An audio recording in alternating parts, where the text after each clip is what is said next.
ये चीज़ें देखिए, जैसे हम हैं, मान लीजिए फीस नहीं लिए, लड़े, हर आदमी लेकिन थोड़ी मिलेगा, हर आदमी ऐसा थोड़ी मिलेगा। अब हम ये नहीं कर सकते हैं भाई, हो सकता है हमारे जैसे अन्य लोग भी हों। वकील साहब, एक और केस था आज आपका, हाँ, हाँ। शिक्षा मित्रों का ही, थोड़ा सा कुछ बताएंगे? अभी नहीं उसके बारे में। वो तो उसमें ये था कि शिक्षा मित्र जब रेगुलराइज हो गए थे, उसके पहले एक और वैकेंसी आई थी। उस महिला का शिक्षा रेगुलाइजेशन के बाद उसकी नियुक्ति हुई थी। जैसे 16 उसमें 16/4/2014 को, 16/8/2014 को उसकी नियुक्ति शिक्षा मित्र से सहायक अध्यापक पद पर हुई थी। 20/8/2014 को उसको दूसरी नियुक्ति पत्र मिला, जो 10,000 की वैकेंसी एक आई थी, 2013 में आई थी। जब वो ज्वाइन करने गई थी, बीएसए ने कहा कि आप काम कर रही हैं शिक्षा मित्र के रूप में, तो आप ज्वाइन करने की जरूरत नहीं है। क्योंकि उस समय तक सुप्रीम हाई कोर्ट में मुकदमा केवल दाखिल था, जजमेंट नहीं आया था। बाद में जजमेंट आया तो इन्होंने रिट फाइल किया कि साहब हमको जो दूसरी वाली वैकेंसी है उसी में ज्वाइन करा करने दिया जाए। वो रिट अब खारिज हुई हो गई थी, 2025 में खारिज हुई है। उसकी अपील हमने फाइल किया था। हमारा ये कहना था कि जिस परिस्थिति ऐसी थी कि हम उस समय ज्वाइन नहीं कर पाए, क्योंकि उस समय हमारा रेगुलाइजेशन तो कोर्ट के सामने था। हमको तो 2017 तक पेंडिंग रखा गया, तो कोर्ट ने पूछा है कितनी वैकेंसी बची है जिससे इनकी अपॉइंटमेंट लेटर का आप ज्वाइनिंग दे दिया जाए। ओटीईटी वाले हैं।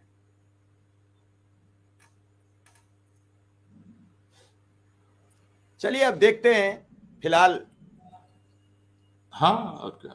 आपने बड़ा तरीके से और सलीके से बता दिया है। एक दो कैबिनेट इंतजार करें, हो सकता है कि एक दो कैबिनेट में सरकार का दिल पसीजे, सरकार का मन करे, क्योंकि मुख्यमंत्री ऐलान कर चुके हैं। हालांकि कोर्ट में भी आपने बोला कि उन्होंने तो बोला है कि मानदेय बढ़ाने के लिए, तो हम्म, कमेटी अगर वो लाइन भी नोट करके लाती तो आज कोर्ट से सपोर्ट काफी बड़ा मिल जाता। लेकिन कमेटी नोट करके लाई कि कैशलेस हमने दे दिया है, जीवन सुरक्षित कर दिया है, उसमें एक लाइन लिख के लाई नहीं।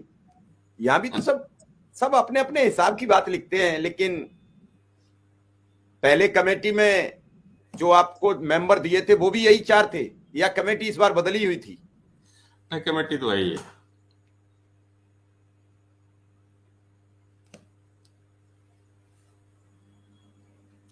देखिए, लड़ाई लड़ा जाए तो ऐसा नहीं है, रिजल्ट तो आएगा ही। अब समस्या ये है कि शिक्षा में तो कितना योगदान कर पाएंगे, ये सब। कोई वकील बिना चलिए, फीस में लड़ेगा नहीं। चलिए बिल्कुल बिल्कुल इंतजार करेंगे। आज हम्म। आपने बहुत कुछ समझाने का प्रयास किया है और देखना चाहिए, फिलहाल इन्हें इंतजार करना चाहिए। आपका ठीक आभार, है। आपने समय धन्यवाद। दिया। धन्यवाद। धन्यवाद। कुल मिला के यह है कि अभी वकील साहब के मुताबिक प्रतीक्षा करनी चाहिए। सरकार के पाले में गेंद कोर्ट ने बढ़ा दी है कि जब जो पुराना ऑर्डर हुआ उसके हिसाब से कैबिनेट जल्द निर्णय ले। अब देखते हैं। सरकार ने मन बनाया था, अदालत में सरकार ने ये तो बताया कि हमने कैशलेस दे दिया है, मुख्यमंत्री ने ऐलान कर दिया 5 सितंबर को। और अगर उसमें यह भी एक लाइन डाल देती कि सरकार ने मानदेय बढ़ाए जाने की बात की है, तो निश्चित रूप से कोर्ट कोई न कोई रेमेडी आज शिक्षा मित्रों को दे देता। लेकिन अदालत में फंस न जाए मामला, इसलिए सरकार के अधिकारियों ने वो जो मानदेय बढ़ाए जाने की बात का जिक्र था उसे नहीं किया। इस लिहाज से ये पूरा मामला थोड़ा सा भी अलग थलग है। लेकिन कोई हिम्मत मत हारिए, हर हाल में मानदेय बढ़ेगा, हर हाल में आपको लाभ मिलेगा। वो बात अलग है कि कब बढ़ेगा, तारीख नहीं बता पा रहा है, कोई डेट नहीं आ पा रही है सामने। लेकिन उम्मीद है कि जल्द इस पर कोई निर्णय आता दिखेगा। उम्मीद है कि आज शुक्ला जी भी लखनऊ में रहे हैं, वित्त नियंत्रक से मुलाकात हुई है, और देखते हैं अगर बात हो जाती है, अगर जुड़ पाते हैं तो क्या बात हुई है, क्या मकसद था आज उनका वित्त नियंत्रक से मिलने का। क्योंकि सभी चीजें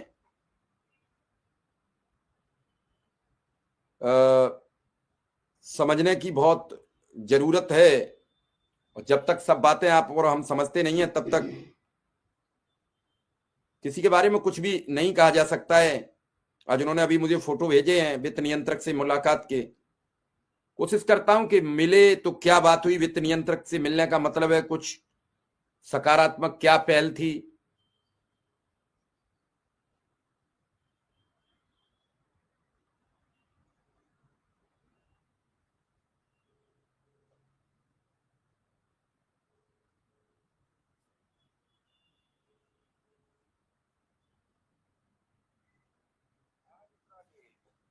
जी कहाँ हैं आज?